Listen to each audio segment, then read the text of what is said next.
Yo, what's going on, everybody? It is straight out of Boston here, and today I'm back for episode number 21 of my Brooklyn Nets My GM series, or My League series here on NBA 2K16. And yes, this series is finally back, the long-awaited return. So we are picking up where we left off in the month of December, playing pretty good basketball right now. We've won 4 or 5. We have climbed all the way up to second place in the Eastern Conference, and today's opponent, Indiana, is going to be in third place entering this game, just a half game back, a full game back in the loss column. Of course, that is what you really want to look at in those type of situations. So here we go, a pretty big, kind of still early season, but getting close to the mid-season matchup here of two teams who hope to claim themselves as Eastern Conference contenders.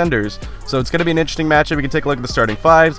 Brooklyn in the customary away blacks, and you've got Indiana rocking the Hickory high uniforms, of course, from the movie Hoosiers. So here we go. Indiana wins the tip, and they are off. Joe Young, the starting point guard, with the ball, gives it off to Paul George, and Paul George had a monster game tonight. I'm going to say that right now because it's not going to take long to figure out. He was pretty much guiding this Pacers team throughout the night. Here's Joseph Young once again, gives it to George. George jab steps, drives right by Harrison Barnes, two-handed slam. He's got the first 4 points of the night, and it's a 4-0 lead for Indiana. Now Monte step back, that is going to be no good. Rebounded by Lopez. Looking to run the break here is Chris Middleton. He's going to lob this one up to Harrison Barnes with the one-handed slam, and we knot it back up at 4. Take a look at the replay. This is one thing I want to do more of with this team is get out in transition. I realize without a true offensive superstar worthy, or with the caliber of putting up 25 points a game or so, it's kind of difficult to score in the half court at times, and one way to augment that is always to get out in transition whenever you can. So that's a goal with this team, and we've got the players to do it. We got an athletic big in Derek Favors. We've got Eric Bledsoe, who can get out in transition. He's one of the fastest guys in the league, so plenty of opportunities to do that. Here's Bismack Biyombo giving it up to Joe Young, top of the key, not quite top of the key, but drains the 3 either way. Indiana knots the game back up at 12. Now we are still tied at 12 apiece. Here's Middleton backing down Monte Ellis. Too easy right there. That was a big size mismatch. I think Middleton is 6'7" or 6'8", and Ellis is only about 6'3". So when they're matched up at the shooting guard spot, that is a huge size mismatch for Middleton. There's George catching it off the inbound, putting it up and in. Now a 2-point lead for Indiana. It's Monte once again, though, being covered by Bledsoe. Gives it up to Paul George, top of the key this time. That is no good. So a rare miss from George. He is usually going to make those. But here's Bazemore getting the steal. Gives it up to Lonzo Ball, who's going to be running the second unit this year. Of course, I kind of am treating this like it's almost a reintroduction of season number 3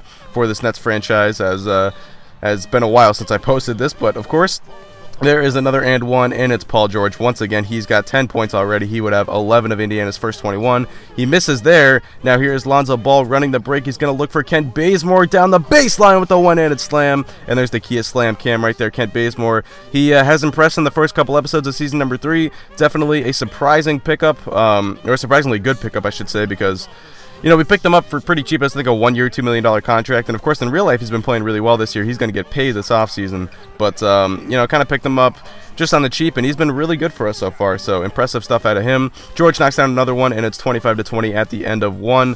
Indiana on top. You can see shutting us down defensively so far. We've only got 20 points. Definitely want to improve on that as we move forward in this game. Now, here we go. Start of the second quarter. It's still a 5-point lead. Bledsoe puts up the jumper. That is going to rattle off, but Favors is there with the offensive rebound, and that is what he does so well.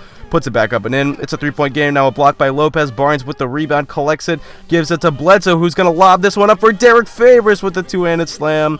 And just like that, it is a 1-point game. Take a look at the replay here. Derek Favors back on the team. He was drafted by slamming it home on the fast break. I was actually looking for the guy coming far side there, but Favors took the oop instead. Here we go off the missed free throw. It's Ellis giving it to, that is that KJ McDaniels? Oh, no, I think it's Ben McLemore, excuse me. And he gets blocked there. Take a look at the replay. They actually ruled this Nets ball. I don't quite see how, but this was a nice block by Derek Favors, as it looked like McLemore was trying to go up and under. Here we go, though. McCullough with the rebound, gets it up to Grayson Allen, finds Bledsoe going to the hoop.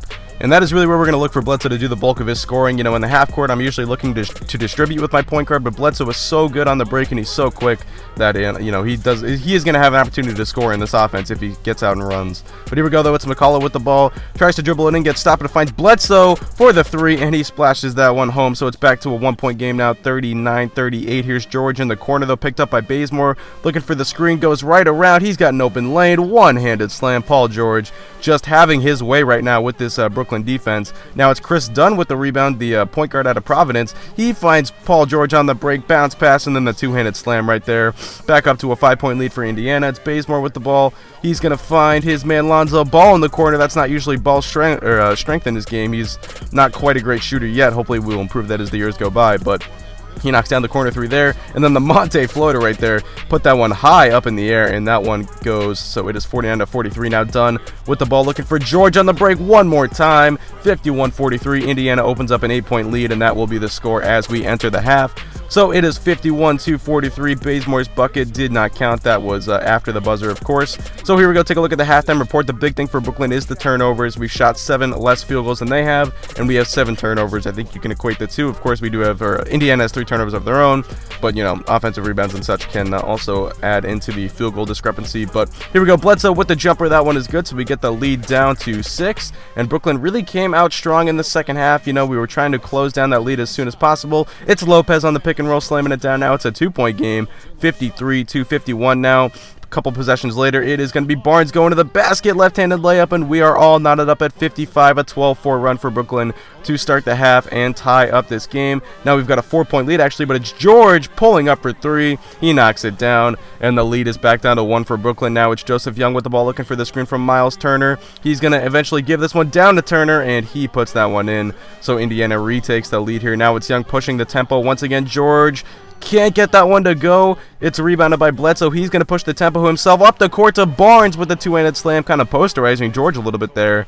I think you could say that was a bit of a poster. George tried to get in there in the block, but either way, still a 1-point lead for Indiana now, and it is McLemore going to the hoop. He gets the layup to go, make that a 3-point lead, as we would have to call timeout. Now it's a 2-point game. Chris Dunn pushing the tempo, gives this one off to George, but he's ripped by Lonzo Ball, getting it up the court to Kent Bazemore for the two-handed slam, and we are knotted up once again, this time at 64 apiece. Now a 2-point lead. George right to the basket, and one with the slam in the poster right there on Mike Scott. Why are you jumping on that? A bad foul by Scott to give Indiana an extra point, but here we go, a little pick and roll with Sim Bolar, and he gets the one-handed slam. That is easy money right there. Nice little second unit action, but it is a 4-point game now as we are heading towards the end of the third quarter. George driving in. Actually, it's McLemore giving it off to Ellis, and Ellis puts it in. Now a 6-point lead, and that would be the score at the end of 3. So Indiana's got a 6-point lead, 75-69, as we head into the fourth and final quarter of play here, as Brooklyn will have to make a little bit of a comeback attempt here on Indiana's home floor. Not going to be easy. Indiana got the home court advantage here tonight. We will see if Brooklyn can pull off the comeback, though. It's Chris Dunn looking for the screen, finds Young in the corner, and that is money. So Indiana opens up a 7-point lead now. Here we go. It's a turnover. Young with the ball, pushing the tempo as usual. He is going to take it himself. Layup is good. Lead back up to 7 once again. Now still 82-75. It's Bledsoe with the ball. He's going to try and find his man. Chris Middleton wide open. You can't leave that man that open. He is money from downtown. It's now a 4-point game, but it's Young with his foot on the line, no good, but look at Lavoy Allen with a huge rebound, and he puts the lead back up to 6.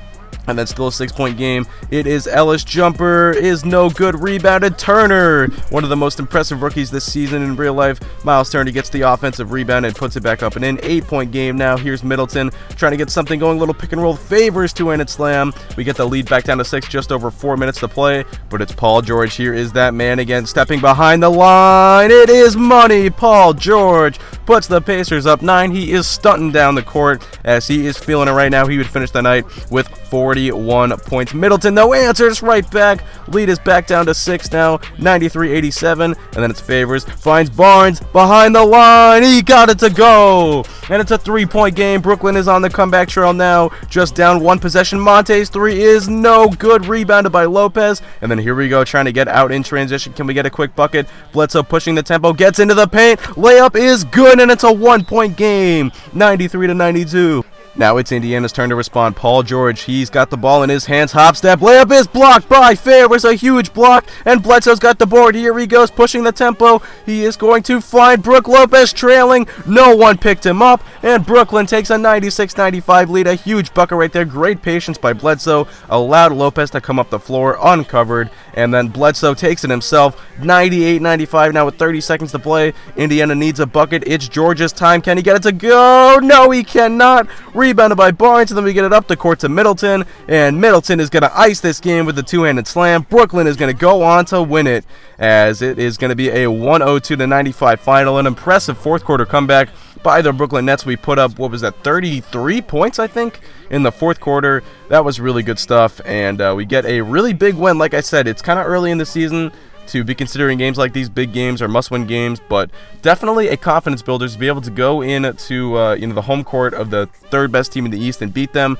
I think that really says a lot about how far we've come as a group, and I'm really excited about where this team is going to go. Eric Bledsoe was your player of the game, 18 points, 17 assists, did have 5 turnovers, but was very efficient otherwise, 18 points on 10 shots. And you can take a look at some of the other stats too. We had, I think, 4 or 5 guys in double figures. I think our entire starting 5 is in double figures. That is the way we like to do it.